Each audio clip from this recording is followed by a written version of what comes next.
आत्ताचं जे सरकार आहे हे तुमच्या आणि माझ्या सुखदुःखाचं सरकार नाही. दुधाला भाव आहे का? नाही. कांद्याला भाव नाही. सोयाबीनला भाव नाही. कपासाला भाव नाही. कशालाही भाव नाही. फक्त आपल्या बहिणींना काय त्यांना पकड, बहिणीला पकड, दे पैसे, घे मतदान. असा नाही चलेगा. आम्ही फार स्वाभिमानी महिला आहोत. आणि तुम्हाला जर वाटत असेल यांनी किंमत काय लावली बघा, भाऊ बहिणीच्या नात्याला 1500 रुपयाची किंमत महिल्याला लावली. बरोबर आहे काय? अहो बहिणीचं प्रेम कधीतरी बघा. ती काय 1500 रुपयासाठी तुमच्या प्रेम करत नाही, ती मनापासून प्रेम करते. त्याच्यात पैसे येतच नाही. अरे भावानी मागितलं असतं ना तर सगळं देऊन टाकलं असतं. काय पक्ष आणि चिन्ह काही मागितलं असतं तरी दिलं असतं. काय खाली हात आएंगे और खाली काय गठुडं घेऊन आले का गठुडं घेऊन जाणार आहे? मला खरं सांगा, तुम्ही सगळ्या महिला बघेल भावाला द्यायला 10 वेळा विचार कराल? अरे एकदा पण विचार करायचा, भावानी मागून तरी बघायचं.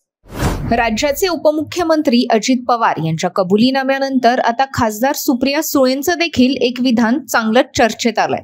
तुळजापूर येथील शिवस्वराज्य यात्रेदरम्यान सुप्रिया सुळे यांनी भावाने मागितलं असतं तर त्याला पक्षचिन्ह देऊन टाकलं असतं असं विधान केलंय.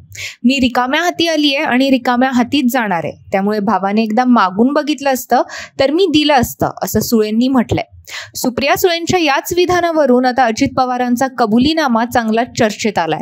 एका वृत्तवाहिनीला दिलेल्या मुलाखतीत अजित पवारांनी बारामतीत घरातला उमेदवार द्यायला नको होता, ही माझी चूक होती अशी खंत व्यक्त केली आहे. त्यामुळे अजित पवारांच्या विधानानंतर सुप्रिया सुळेंनी केलेलं हे विधान चांगलंच चर्चेत आलंय. आत्ताचं जे सरकार आहे हे तुमच्या आणि माझ्या सुखदुःखाचं सरकार नाही. दुधाला भाव आहे का? नाही. कांद्याला भाव नाही. सोयाबीनला भाव नाही.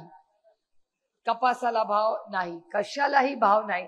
फक्त आपल्या बहिणींना काय त्यांना पकड, बहिणीला पकड, दे पैसे, घे मतदान. असा नाही चलेगा. आम्ही फार स्वाभिमानी महिला आहोत.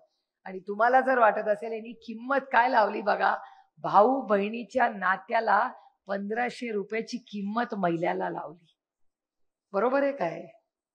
अहो बहिणीचं प्रेम कधीतरी बघा. ती काय 1500 रुपयासाठी तुमच्या प्रेम करत नाही, ती मनापासून प्रेम करते. त्याच्यात पैसे येतच नाही. अरे भावानी मागितलं असतं ना तर सगळं देऊन टाकलं असतं. काय पक्ष आणि चिन्ह काही मागितलं असतं तरी दिलं असतं. काय खाली हात आएंगे और खाली काय गठुडं घेऊन आले का गठुडं घेऊन जाणार आहे? मला खरं सांगा, तुम्ही सगळ्या महिला बघेल भावाला द्यायला 10 वेळा विचार कराल? अरे एकदा पण विचार करायचा, भावानी मागून तरी बघायचं.